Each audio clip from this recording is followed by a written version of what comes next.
Okay, so magandang gabi. Okay, gabi kasi yun ang magiging broadcast time natin mamaya. But welcome po ulit mga kapatid, mga kaibigan dito po sa ating pong program na Reading Through Christian Classics. At sabi nga po last time, no, ang isa sa mga surprise po na gagawin po natin, hindi lang po sa gabi po na ito, kundi sa mga susunod na buwan ay mag-imbita tayo ng mga kilala nating mga maayos na mga pastor, mga alam po nating solid pagdating sa doctrinal foundation or doctrinal stand ng mga kapatiran at magbibigay sila ng mga karanasan nila o tatanungin natin sila sa mga iba't ibang mga issues pagdating sa pagbabasa, no? At ang intention natin dito ay hindi para sa ganun alam niyo 'yon, marami tayong nabasa na o marami tayong mga impormasyon na kundi makatulong sila mismo. No, talagang itong mga maayos na libro na ito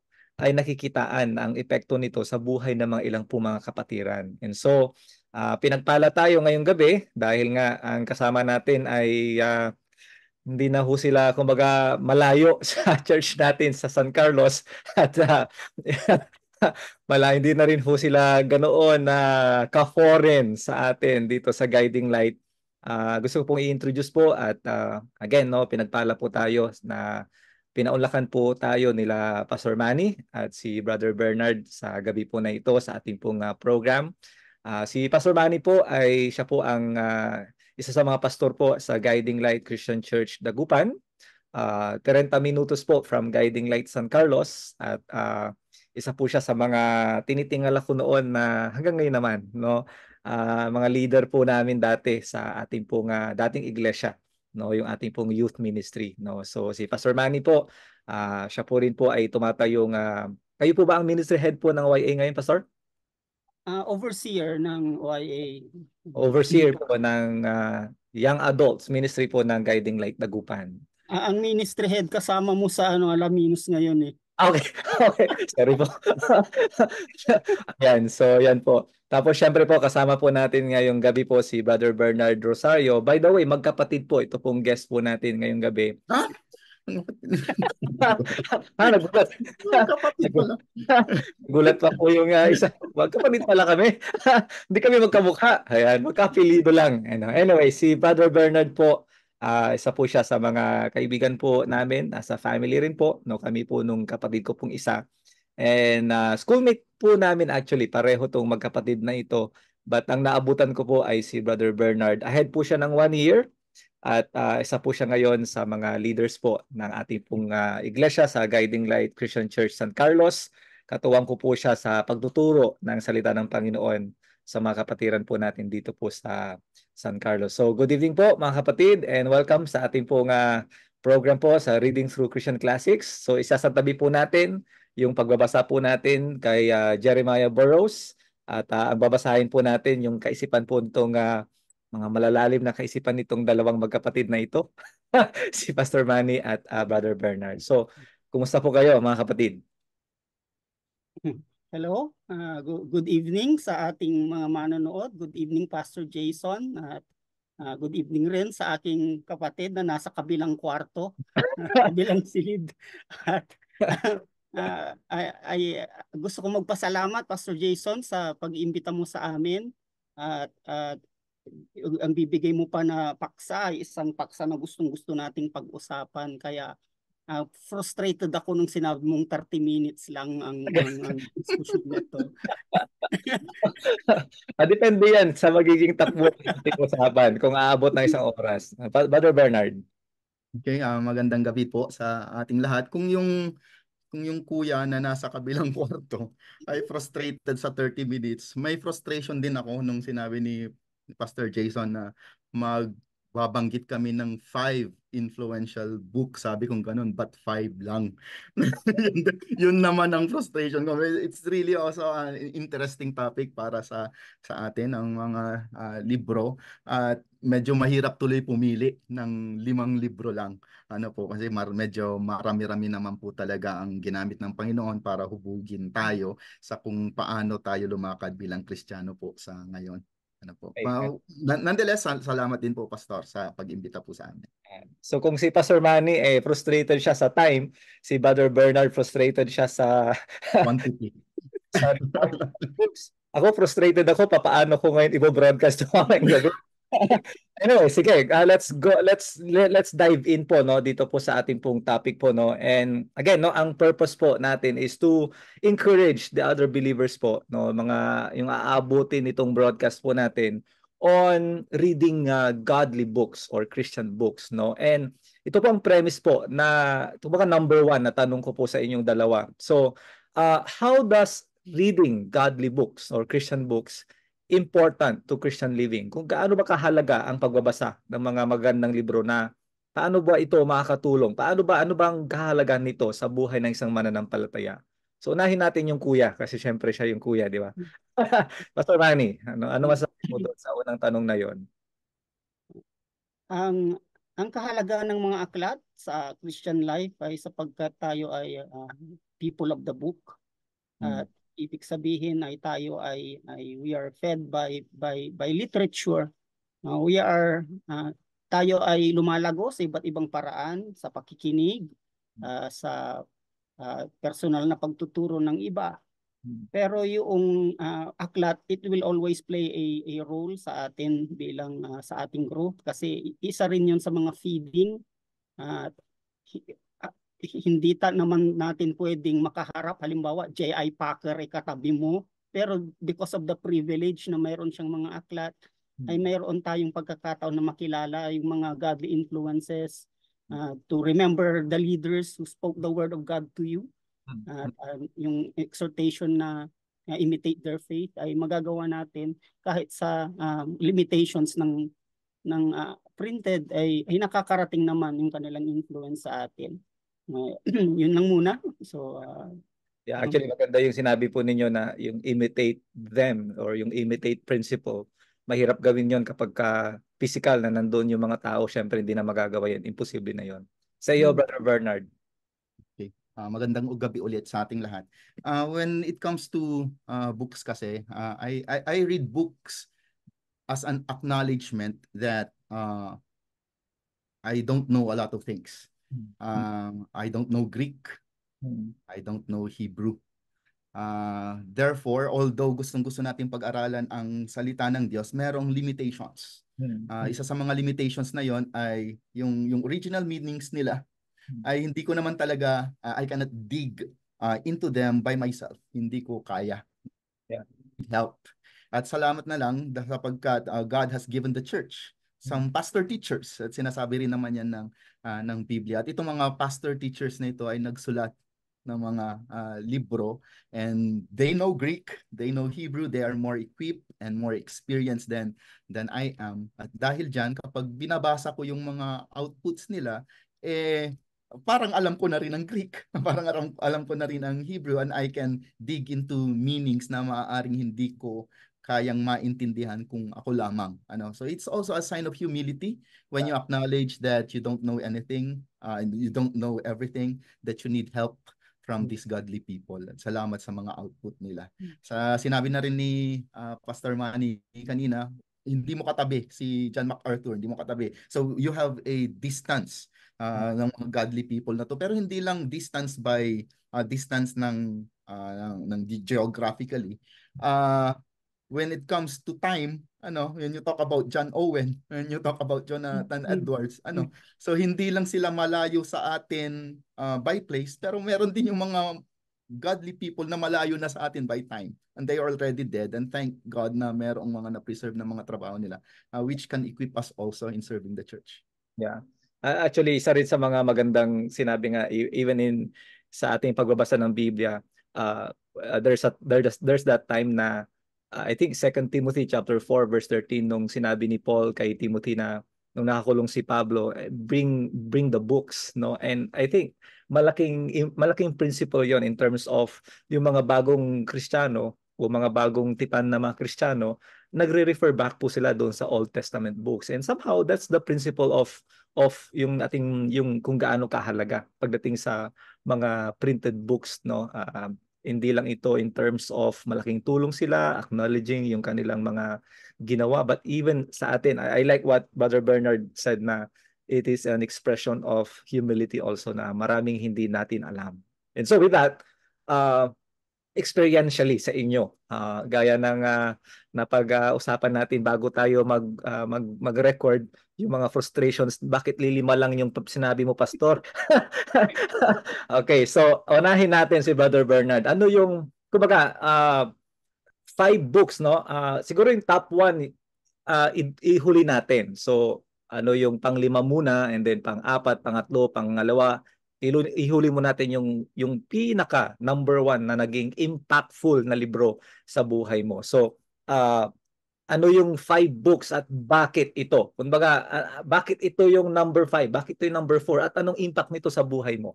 Sige, unahin natin si Brother Bernard. 5 books that influence you and why? Diretsong ako 5-1 po. Sige, yun ang 5-1. Okay, so meron ako rito. Ang napansin ko lang po dito sa pile of books na nandito sa katabi ko ngayon, I was able to read them on my first 2 or 3 years after my conversion. So, since ang tanong nyo po kasi, Pastor, nung message nyo kami ay most influential books, na-realize ko nga siguro, kasi hindi ko rin na-realize kaagad, nung nandito na, tsaka ako napansin na bakit nung high school ako at nung mga first and second year college ako, nung nabasa ko itong mga to. Siguro, most influential because when you are still young, there's still a lot of things to learn. Yeah. At dahil kapag makapulot ka ng libro, kahawak ka ng libro na maganda, then you will be learning a lot. Yun siguro yung explanation dito. And I have here yung unang-unang devotional book ko.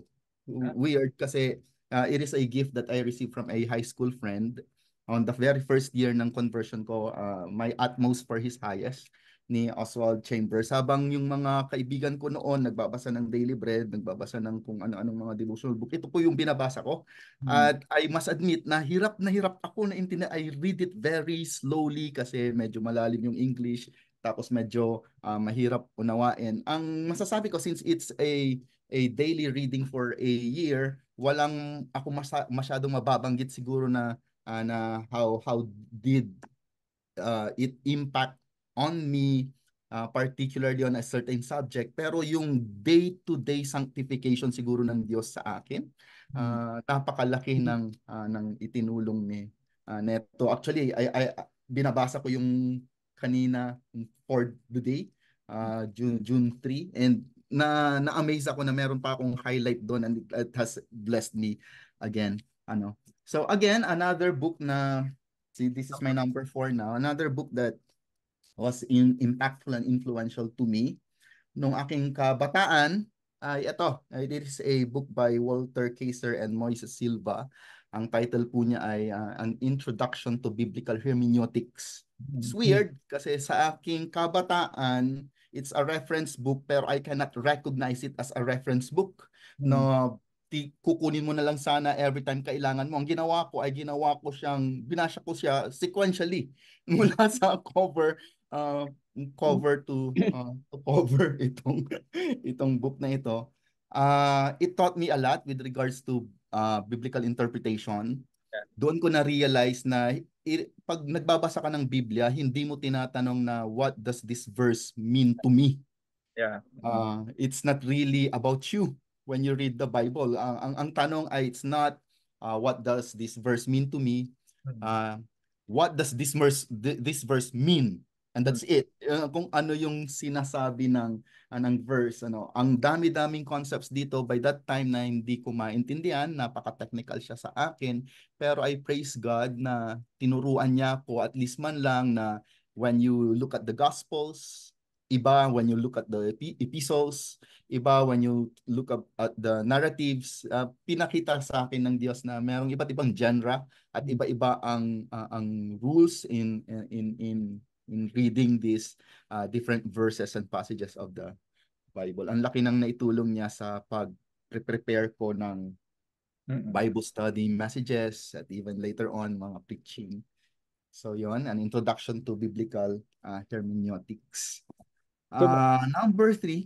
Interrupt you, Brother Bernard. Siguro sa mga nakikinig, no, magandang isulat ninyo kung ano yung mga books na ito kasi malaking bagay, no, makakatulong ito sa inyong, kunwari kung ikaw worker ng church, it could also help you in terms of your service, no, ma-equip ka. So maganda isulat natin. So ang ganda-ganda ng mga una niya, mga dalawang libro na binagay ni Brother Bernard. Sorry, Brother Bernard, sige, continue po. Okay lang, nakapagpahinga din ng konti.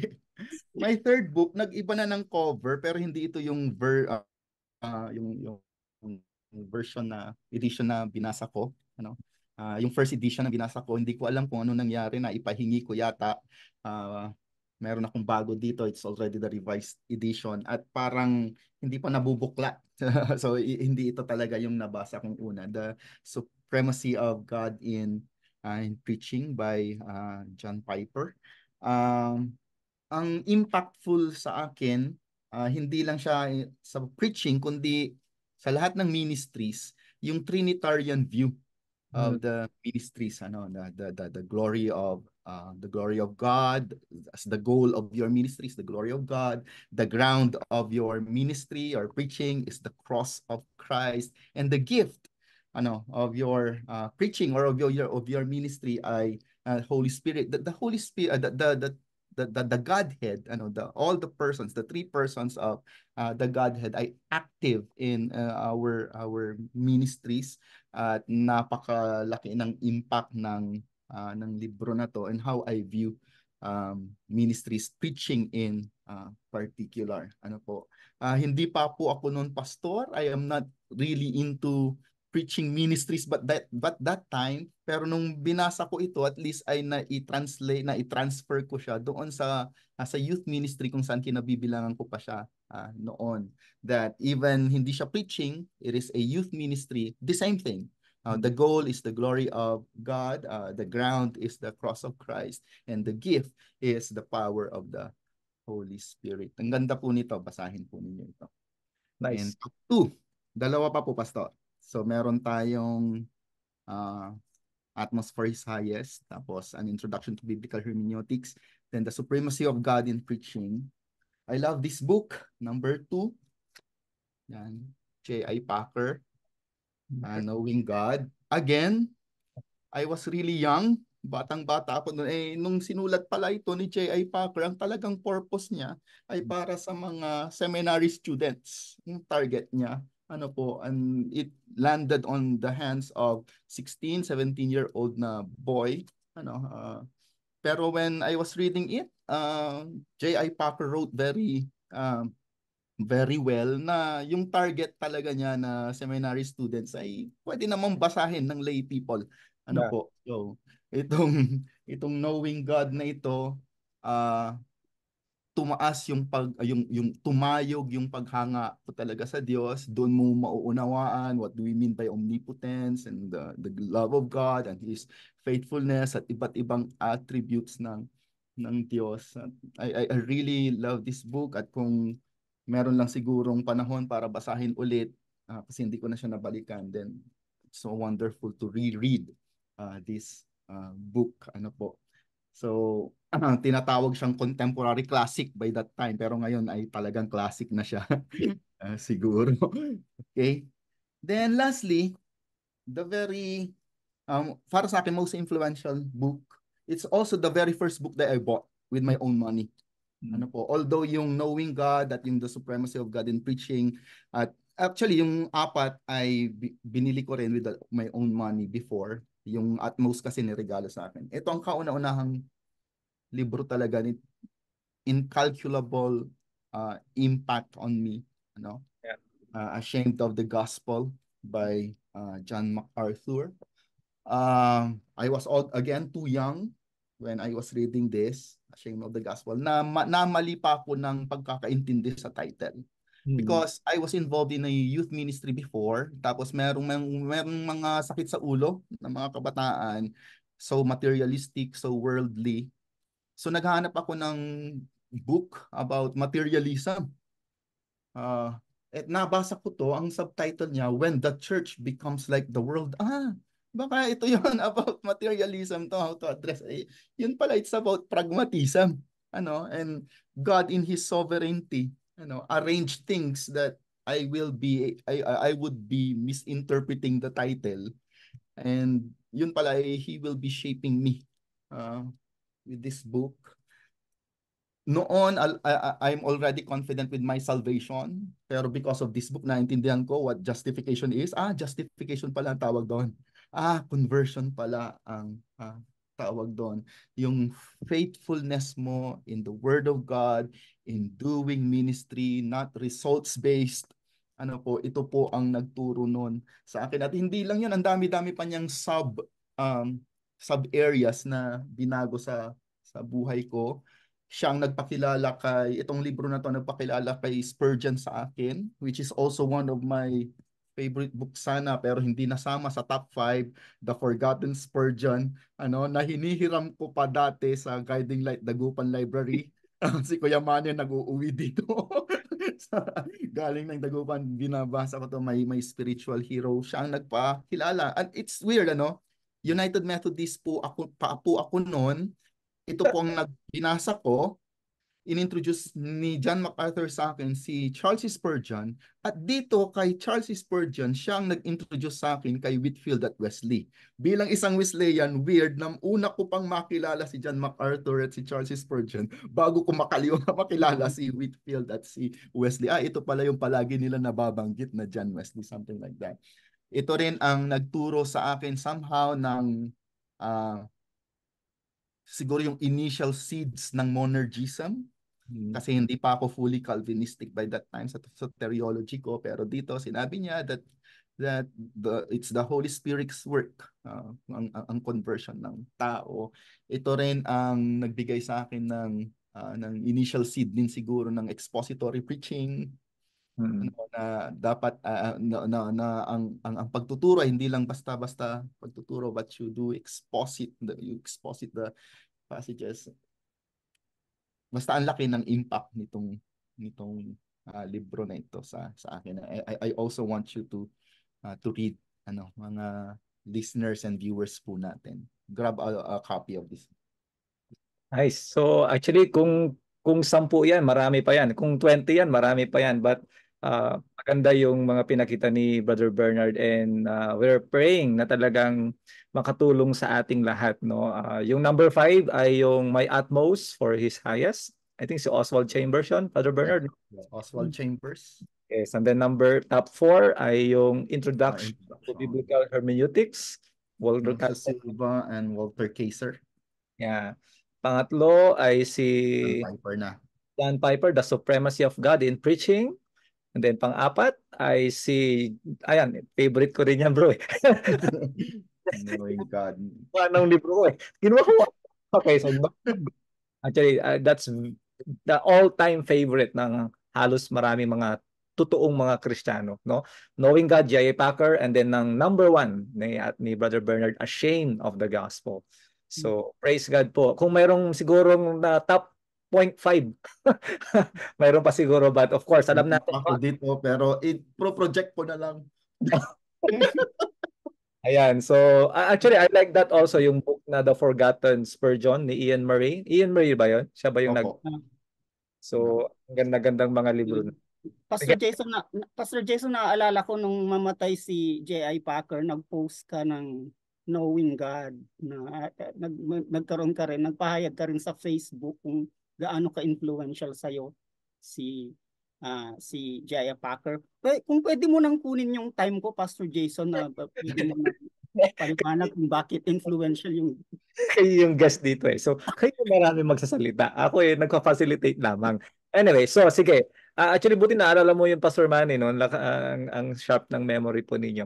Anyway, sige. Si Pastor Manny, 5 books that influence you as a person, as a believer in Christ, and why? Okay, sige. 5 influential books.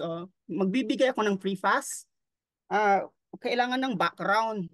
Background dahil kasi nga maraming influential sa atin in the earlier days. At yung mga situations ngayon na hindi rin pareho ng situations noon. Kailangang malaman ng ating mga manonood ang sitwasyon noon. Ang sitwasyon noon ay books were rare. Mahal Walang book sale, walang Shopee, walang Lazada, tapos wala akong trabaho, estudyante, tapos noong ano pa nung magtapos tayo, naging caregiver tayo ng nanay natin, wala talaga akong pera. So most of the books na nasa akin na I believe in the providence of God, na God has placed it sovereignly in your hands. Kasi wala ka namang pambili nun eh. At at yung providence na yon ang dahilan kung bakit ang magiging arrangement ko ay hindi yung 1, 2, 3, 4, 5 tapos number 1 yung prime, yung most influential. I will mention the books chronologically kasi ang providence ng Panginoon naman kasi ay chronological. So it is a story also of my journey as a Christian, of how He moved me from one place into another. So dahil mahal ang mga libro, it also explains why ang mga nabasa kong libro noon ay hindi ko pag-aari, kaya hindi ko maipapakita sa inyo dito na ito yung mga binasa ko noon. Hindi ko nabasa na pag-aari ko kasi I read it na hiniram, mga ganyan. Pag-aari ng iba. Itong una kong babanggitin ay God has sovereignly placed it in our hands kasi mayroon kaming ate nag-aaral sa Bible School. At ito ang kauna-unahang parang academic level na libro na hindi mo maiisip na babasahin mo eh. Kasi napakabata mo pa, pero dahil nga bihira ang mga libro, whatever is available here, binabasa ko. Obsolete books on nutrition, binabasa ko yan. Obsolete books on agriculture, kung nandito sa bahay, yun ang binabasa ko eh. So, yung nandito sa bahay ay A Compact Survey of the Bible, General Editor John Balkin. Ginamit ata ni Bernardine yan doon sa New Testament survey classes niya doon sa Methodist Church. So, ano yung title, Pastor Manny, ulit? A Compact Survey of the Bible. So, the Bible. binabanggit ko ito, I think it's out of print na rin, to encourage everyone na kahit hindi na yung title na yon, don't wait for you to grow old sa mga bata na nakikinig sa atin na magbasa ng mga ganitong klaseng libro na pang-academic. Kasi importante yun yung surveys. Magtanong na lang kayo sa isang bookstore ng tawag ay Shellfish Interest kung ano yung mga available na New Testament, Old Testament surveys. Actually, banggitin ko rin sana yun eh. Yun ang pinaka-reliable na bookstore sa nalalaman ko ngayon eh. So yun, so in the sovereignty of God, yun ang binigay niya sa akin. So imagine a very young person reading New Testament surveys, Old Testament surveys. Hindi ko sinasabing binasa ko yun cover to cover. Kundi kung ano lang yung interest ko. Halimbawa, nasa 1 Peter ako, titignan ko yung 1 Peter. Nasa James ako, titignan ko yun. Pero impactful sa akin yun na ganito palang approach sa Bible reading. Yung kailangan malaman mo yung mga ganito. Second, ay wala rin naman sa aking hawak. Again, paano ito ko, paano ko na-access tong akit na ito? Shout out lang sa kagandahang loob ni Pastor Juan Claudio. Yung kanyang library, pastor's library, inopen niya sa amin eh. Freely accessible sa amin yun, kahit yung mga reference books na iuuwi ko noon. Ang pamagat ay When Skeptics Ask by Norman Geisler and Ron Brooks. Okay? You can recommend Norman Geisler, halimbawa soteriology, pero our viewers, kasi I assume Guiding Light, they're familiar with R.C. Sproul, J.A. Packer. In the battle tungkol sa mga inerrancy, mga ganyan, Geisler was an ally back then. Isa siya doon sa mga ICBI. When Skeptics Ask, Christian Evidences, Apologetics, pala-aral tayo. Pero ang maganda nito kasi providence nga ng Panginoon, kala natin nag-aaral tayo dahil masarap lang mag-aral. Gusto natin yun ang hilig mo nga eh. Yung iba, basketball sila. Iba, sayawan sila. Ikaw, aral-aral, pero hindi rin pala eh. Tinuruan ako noon ng Panginoon na mag-aral kasi pala kailangan ng mga mahal mo. Mm. Yun ang ano doon kasi uh, as I magra-graduate na ako ng college, then may lumabas na may isa palang kaibigan ko na nangangailangan ng sagot tungkol doon sa resurrection, kasi ang assertion is na-influence siya ng isang aklat na nagsasabi ninakaw naman talaga ang bangkay ng Panginoon. And Mm. so yun yung ability na mayroon ka ng paghahanda, so you read, you study for people, kasi kakailanganin, hindi lang ikaw, kakailanganin ng mga mahal natin at for the love of people. So yun, Skeptics Us by Norman Geisler, Ron Brooks. Etong pangatlong babanggitin ko ngayon ay nagkaroon na nga lang ako ng kopya nito dahil mayroong Selfish again bookstore. Mahal na Yung ata ng shellfish sa akin, ano? ah, eto etong aklat na to, dito ko na binili to, pinapasabay ko to. Ewan ko kung nakikita dyan. Ayan. Orthodoxy and Heresy. Okay. Oh, yeah, Orthodox and Heresy by Robert Bowman. Ang contact ko in the earlier days, may mga chapters ito na available online. Yun yung nabasa ko noon. Hindi ko pa nababasa yung book aklat, pero key chapters nasa online. I came into contact with the Christian Research Institute. Mm. Uh, Maganda yung actually, kahit even yung si John MacArthur na ang ano siya na hostile sa charismatic, he actually contacted this organization. Si Pastor Sean, I don't know if he remembers, nung mag-present siya sa atin ng Hyper Grace, and I could see the influence ng Christian Research Institute sa kanyang mga footnotes, sa kanyang mga binabanggit. Nilapitan ko siya actually, I engaged him in some conversations doon sa discernment, kung doon sa practice ng discernment. He was still, ako kasi, yung successor noong Walter Martin, yung Hanegraaff, nag-Eastern Orthodox yun. So, na-hijack yung organization na yon, sayang. Pero marami sa mga older disciples ni Dr. Walter Martin in the area of discernment, ay napakaganda yung practice nila. Doon sa area of discernment, ang concern ko kasi is we may either paint with a very broad brush. Kapag very broad brush, hahagipin mo na lahat ng may differences ka. Na kami lang yung tunay na Christian church, very very small tribe yung view mo ng Christianity. Or you may either paint with a very thin brush, na lahat pwede, okay lahat. Lahat kapatid natin. So ito yung influence ng methods ng Christian Research Institute, yung principles sila andi dito sa libro na ito. So yung hindi natin sinasabi madali yung discipline ng discernment, pero nakikita yung ano ba, yung you should be very careful, mayroong principles na gagamitin, at you should also be wise in how to apply the principles. Yun ang pangatlo. Pang-apat, pakita mo nga uli, Brother Bernard, yung Ashamed of the Gospel. Siya kasi ang may hawak talaga niyan. Wala akong kopya niyan. Magkapareho ba naman kayo ng bahay eh. So, Oh. Bakit gusto ko yan? Si Bernard, bago niya bilhin yan, hindi niya alam na nakikinig na ako kay John MacArthur sa radyo.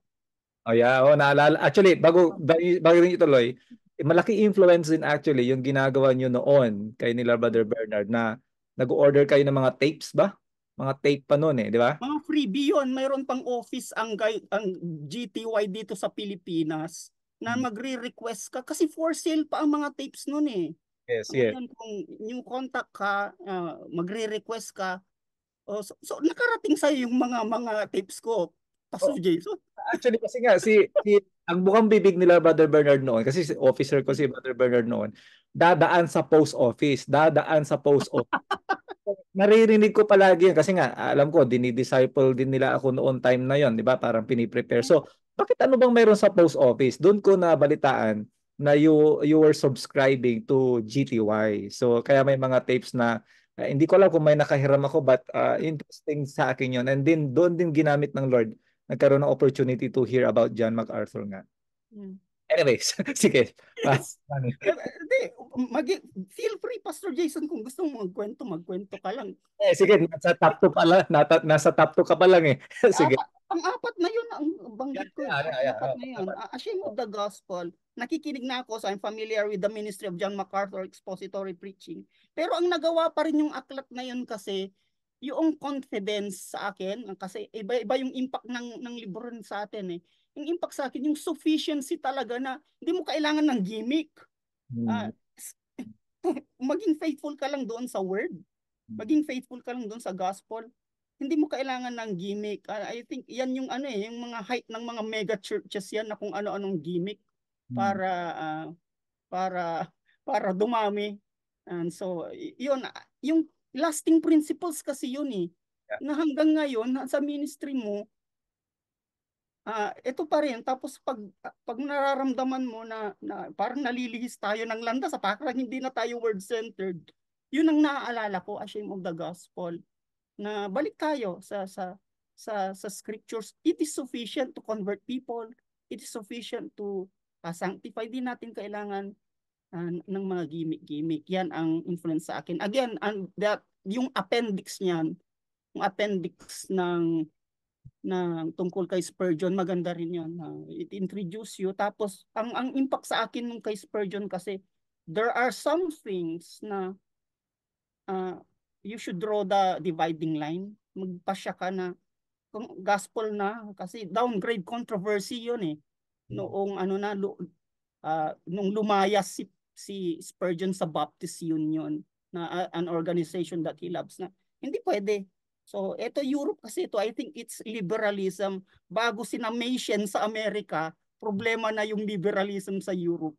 And so, yun, nauna sila doon. So, si Spurgeon na mayroon siyang mga illustration na na hindi yan genuine Christianity, parang chok yan, hindi yan cheese. Mga ganun. Doon na ata sa Forgotten Spurgeon ko na yun nakuha. Hindi maintindihan ng Pinoy, ano ba yung chok sa cheese? Yung mga ganun kasi nga picturist si Spurgeon, di ba? Mga mahilig siya sa word pictures. Hindi yan chalk cheese, hindi yan cheese chalk yan. Mga ganun. So lastly ay ito pa ang isang aklat na meron ako nito at ito nasa guiding light na ako nito. Nagbigay tayo ng credit kanina kay Pastor Juan Claudio. I would like to say credit din kay Pastor June Malaso for exposing us to this book na parang itong background ko kasi Bible nakikita ba dyan? Dito. How to Read the Bible for All Its Worth by Gordon Fee and Douglas Stuart. Talagang piniga kami dito ni Pastor June noon, talagang binabad kami dito. So may hermeneutics book doon kay Bernard, mayroon ring hermeneutics book. Sa mga magbabasa, mas madaling unawain ito kasi high level yung hermeneutics book na nire-recommend ni Bernard. Pero pwede nyo ring basahin yun. At minsan, ang alam ko doon, minsan ay nagbabangayan sila kasi dispensational si Kaiser, tapos reform naman si Silva. Kung ayaw nyo ng gulo, dito na lang po tayo sa Fee at Stuart. So yun, hindi mo, Pastor Jason. Next time na mag-invite na magkapatid. Anyway, actually malaking tulong yung yung last may mga available, I think copy yan sa mga book sale. Kung matyaga ka na pumunta sa book sale, murang-mura yung mga libro na yun. How to Read the Books for All Its Worth. Isa rin yan sa mga naging assignment namin noon with Pastor June, no, in terms of exegesis and hermeneutics. So again, we will post po dito po sa aming pong program yung mga libro na naibigay ni Brother Bernard at yung mga libro na naibigay ni Pastor Manny. At maging malaking bagay yon for us to grow spiritually in terms of valuing itong mga Christian authors na ito na sa panahon natin ngayon, malalaman natin iilan na lang talaga ang nagpo-produce ng mga ganitong mga maayos na libro. And so, in God's providence, the Lord provided us these Christian authors, these good books for the benefit of the church, no, for the benefit of the church. Ngayon po, no, of course, Brother Bernard, Pastor Manny, salamat doon sa 5 mga libro ninyo, no. Syempre iba-iba yung level or iba-iba yung panawagan ng ating mga audience or iba-iba yung kumbaga mga kapatiran natin in terms of their diet, ika nga, in terms of their reading, no. So sa pagbabasa rin ng mga libro, itong tanong ko sa inyo at any of you could answer po itong question na ito. Anong magiging advice ninyo, no, pagdating sa maayos at balansyadong pagbabasa, no? For example, no, ang tendency ng ilan, for example, kami ni Pastor Manny nga, pastor kami, ang tendency namin basahin yung mga pastoral books, no, mga books on shepherding or books on about the church. Pero kunwari sa isang pangkaraniwang Kristiyano at gusto niya maging balansyado yung pagbabasa niya, ano ang mai-recommend ninyong kumbaga paano o ways paano magkaroon ng balansyadong pagbabasa? Any of you po kung pwedeng kung sinong gustong sumagot. Any naman, hindi si Kuya na. Yun, pwede. Sige, Pastor Manny. Ang umpisa dyan ay yung sabi sa Psalm 24 verse 1, the earth is the Lord's and everything in it. Sabihin, ang lahat ng dito sa daigdig ay work of God naman. So, lahat ng interest na moral is pwede nabasahin.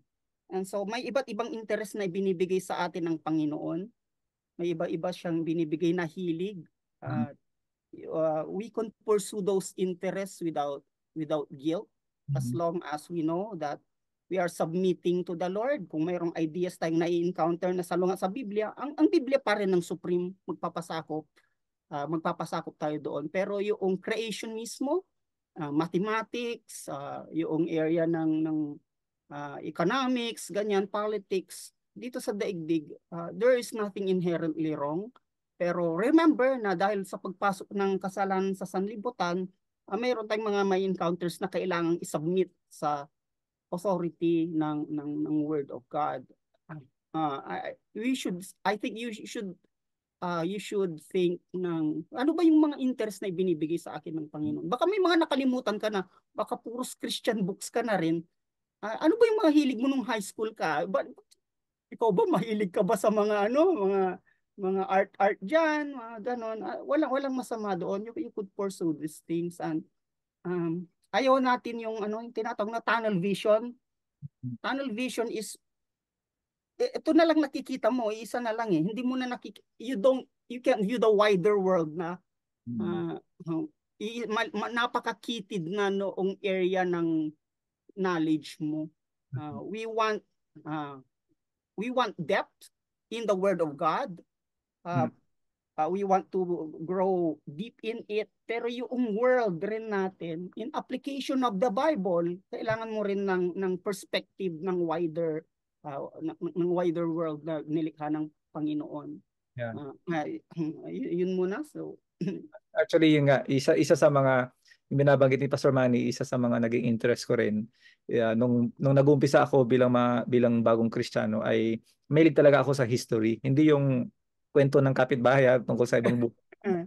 Yung history in terms of mahilig ako, naalala ko nung bata ako, meron ako nakitang libro noon na tinapon na sa library namin, sa Panggalangan, sa barangay namin, about American Revolution. And nung binasa ko, nagka-interest ako and somehow common grace ng Lord na inimprinta sa puso ko about yung interest on history. And the Lord, nung naging Kristiyano ako, yun ang inopen ng Lord para magbasa ng maraming mga biographies. And I believe isa yun sa mga naglagay sa akin ng wider perspective on Christian life, no, yung perspective in terms of persecution, in terms of ministry, and of course in terms also of yung syempre yung pag-aalaga sa mga bagay-bagay, like for example ang mga Christians noon ang naging malaking influence with regards to yung paglaban sa slavery, di ba? Biography nung isa sa mga I think isang senador noon sa British, I forgot his name. Anyway, so yun yung mga ganun. Wilberforce. Maliit lang na maliit lang na pampleta pero ang gandang basahin. So, I think that's also one yung sinasabi ni Pastor Manny recommendation paano mag-umpisa. Okay.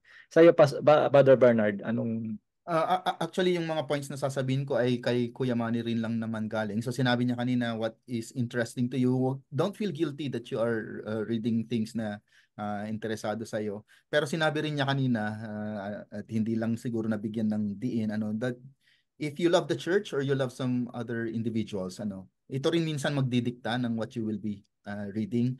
Not because it is interesting to you, not because you need it, pero somebody else needs it. You read about that kung kailangan siguro ng minsan hindi ka naman interesado siguro sa biblical counseling, pero may nangangailangan sa church ng counsel, so you will be reading books like that. Idagdag ko rin din lang siguro, I believe it was Piper na nagsabi na you need to read materials outside of your century from time to time. So mga classics siguro. Sabi natin is mahirap basahin yung mga classic. Pero sasabihin naman ng argument ni Piper ay hindi yan aabot sa panahon natin kung mahirap talaga siya basahin. yun ang sinasabi niya. And there is really gold in old materials written by godly people. Yan po, Pastor. I would agree. Kaya nga yung program natin, Reading Through Christian Classics. And the intention there is to bring back yung discipline ng pagbabasa at hindi lang siya kung ano-anong babasahin, but babasahin syempre yung mga godly books. Okay, ito naman ang challenge sa atin, no? May mga ibang mga Christians kasi sasabihin nila, basta ako, Christian naman ako, I'm a people of the book. Gaya nung nabanggit nga, basta Bible lang ako. Wala na akong pakialam kung sino mga author dyan. Basta importante stick ako sa Bible. No? Paano naman natin babalansin yung ganung perspective na basta Bible lang ako? Pastor Manny, di ba, apologist ka naman eh. So, paano mo sasagutin yun?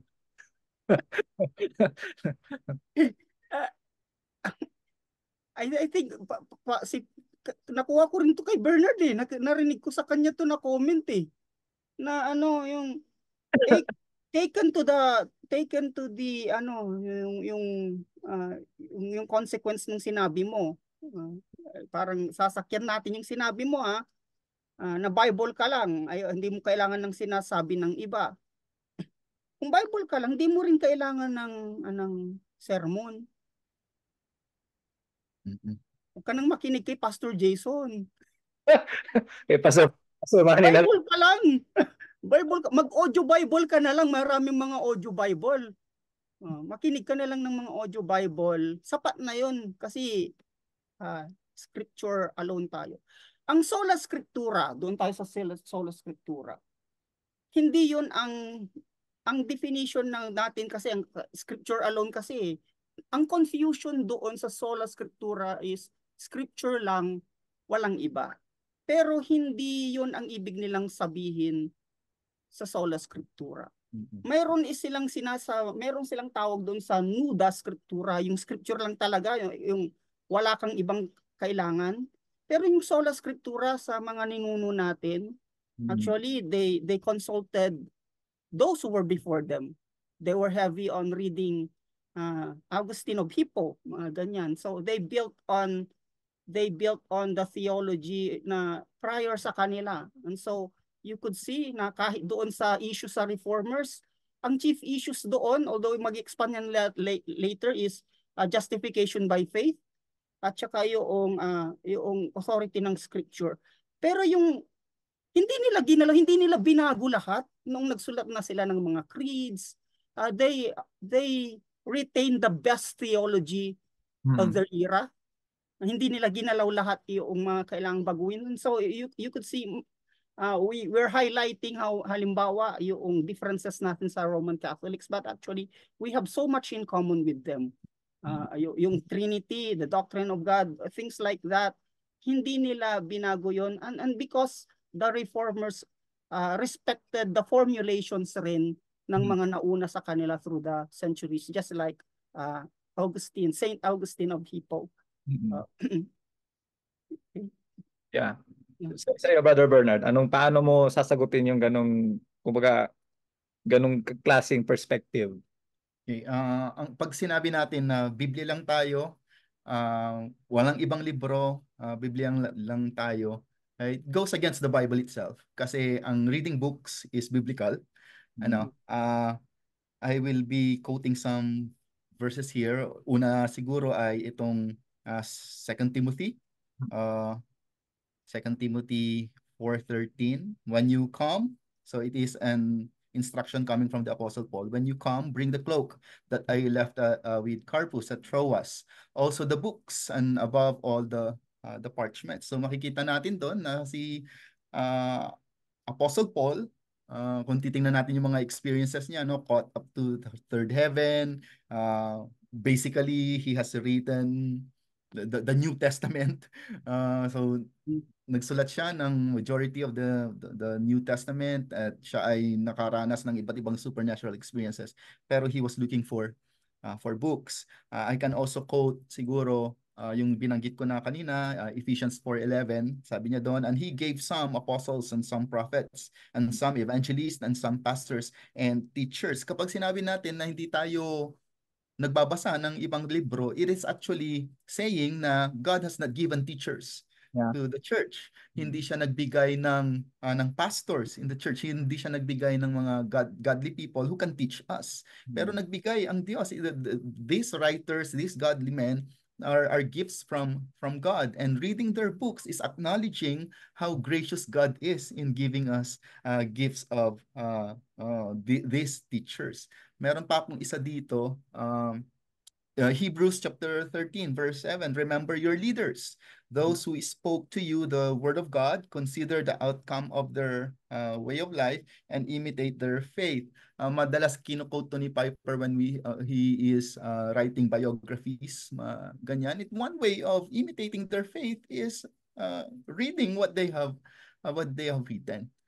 So may mga instructions sa Biblia na nagsasabing, na nag-i-encourage sa atin to read books, and to say na hindi tayo magbabasa ng other books aside from the Bible is to go against the Bible itself, kasi meron ng mga ganitong mga instructions. Yeah. Well, praise God po, at napaka encouraging and instructing yung inyong mga comments and even yung mga counsels ninyo, no? And bago natin tapusin itong ating broadcast, tama nga si Pastor Manny, kulang talaga ang 30 minutos. So but we would like to thank you po, Brother Bernard and Pastor Manny, sa inyong time. I appreciate yung inyong pag-allow ng inyong oras for us to discuss this issue po in terms of reading godly books or mga Christian authors na ito. And I would like to conclude itong ating program into two thoughts, no? Una, I was curious about during my earthly Christian life, no, isa sa mga nababasa ko palagi sa Old Testament, yung binanggit ni Brother Bernard na mga passages ay halos sa New Testament. But for me, yung author ng First and Second Kings, palagi niyang binabanggit yung, are they not written in the book of the Chronicles of the Kings of Judah, di ba? Every time na mayroong hari, nababanggitin niya, and then sasabihin niya, are they not written? Are they not written? And the clear assumption was that the people na nakikinig or nababasa doon sa Old Testament, particularly First and Second Kings, are also readers of that book of the Chronicles of the Kings of Judah, di ba? So sila rin ay nagbabasa that time. So we could safely say then that it was beneficial in the Old Testament people during the time of the Old Testament people, and for us also it is beneficial, and it was actually a practice during that time to read other good materials other than the Torah, di ba? And so that's basically parang, in a way, parang descriptive, not a prescriptive in a sense na siyempre narrative yon, but descriptive of what is happening during that time. So naging beneficial yan kasi nga nire-refer nga ng author ng First and Second Kings itong book na ito, itong particular book na ito. And second is ito, no? And this is a reminder to all of us, no? Even sa aming mga pastor, Pastor Manny, even si Brother Bernard, and to all of us, no, in terms of reading the books, no, being faithful in our discipleship using some Christian books. Unahin natin syempre yung ating mga sermon ng mga pastor po natin.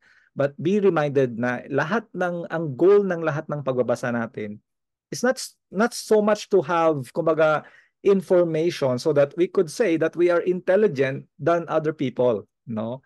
Hindi paramihan ng impormasyon ang ating kumbaga goal natin. And I would like to quote, and I would like to end dito sa passage na ito. Ecclesiastes chapter 12 verse 12 to 14, no? Ecclesiastes chapter 12. Sabi niya, verse 12, sabi niya, "My son, beware of anything beyond this." Sabi niya, "Of making many books, there is no end, and much study is a weariness of the flesh." No? Discipline, talaga. No? "But the end of the matter, all has been heard. Fear God and keep His commandments, for this is the whole duty of man." And I like to remind everyone, no, sa ating po mga kapatiran, mga listeners po natin at yung mga maabot nitong broadcast na ito, hindi dahil lamang sa paramihan ng libro. Pero syempre, ang kumbaga, ang ating pong end goal, ang ating pong purpose dito ay malagay ka sa punto na makilala mo ang tunay na Diyos at makasunod ka sa kanyang kautusan. Lahat ng ito ay kumbaga malaking tulong paano sa ating pagkilala sa Panginoon. At syempre, ang pagkilala sa Panginoon, nag-uumpisa po yan syempre sa Ebanghelyo. Na siyang nag-uumpisa po yan sa tunay na pagbabago sa puso po natin. At ang tunay na pagbabago sa puso po natin, syempre, ay nag-uugat yan sa maayos na pagkilala kay Kristo bilang Panginoon at tagapagligtas. At ang tunay na pagsisisi sa ating kasalanan para makasunod ka ngayon sa ating Panginoon. Maraming mga tao, yes, they could defend Christianity. May mga iba pa nga, talagang inaaral ang pananampalatayang Kristiyano para pabagsakin ito. At marami po sila mga librong sa pagkabinasa mo, dudugo ang ilong mo dahil sa mga maraming mga sa seemingly maayos na proposisyon pero hindi pala maayos ang kanila pong tugon, yung kanila pong purpose. And so sa ating mga mananampalataya, mahalaga po sa atin na remind po natin ang sarili po natin that the end of all this studying and reading of books is this, to fear God and to keep His commandments. So muli, salamat po and salamat po Pastor Manny and salamat po Brother Bernard. See you po and antabayanan po ninyo next week po. Babasahin po natin, babalik po tayo doon sa ating pagbabasa sa Rare Jewel of Christian Contentment and of course may mga bisita rin po tayo sa mga susunod po nating program po sa Reading Through Christian Classics, yung mga discussions na ganito. Interesting po yung mga sinasabi ng iba and again, makakatulong po ito sa inyo pong spiritual growth po as believers. Mag-pray po tayo, Pastor Manny. Let's pray po. Panginoon, salamat po sa aming pong discussions po ngayong gabi. Salamat po sa buhay po ni Pastor Manny at ni Brother Bernard. Salamat po sa mga kapatiran po namin na ito. Salamat po kung paano po ninyo sila ginamit para magkaroon ng impluensya sa iba at paano nyo rin po ginamit ang mga nabasa po nilang mga sulat ng mga maayos, magaganda po mga Kristiyanong nauna po sa amin upang lumalim po sila at maging malaking tulong po sila sa mga dinidisipulo po nila, sa mga miniministeryohan po nila. Pagpalain po ninyo sila, Panginoon, ingatan niyo po ang kanilang kalusugan. And we thank you, Lord God, for indeed, sa lahat ng ito, madakila po kayo. Pinupuri po namin kayo sa pangalan ni Jesus. Amen. Amen. Okay, so maraming salamat po. God bless you po. At my viewers, thank you Pastor Jason Ole. I enjoyed this recording. Hindi po ito yung last na magiging guest ulit po namin kayo dito sa program. God bless po.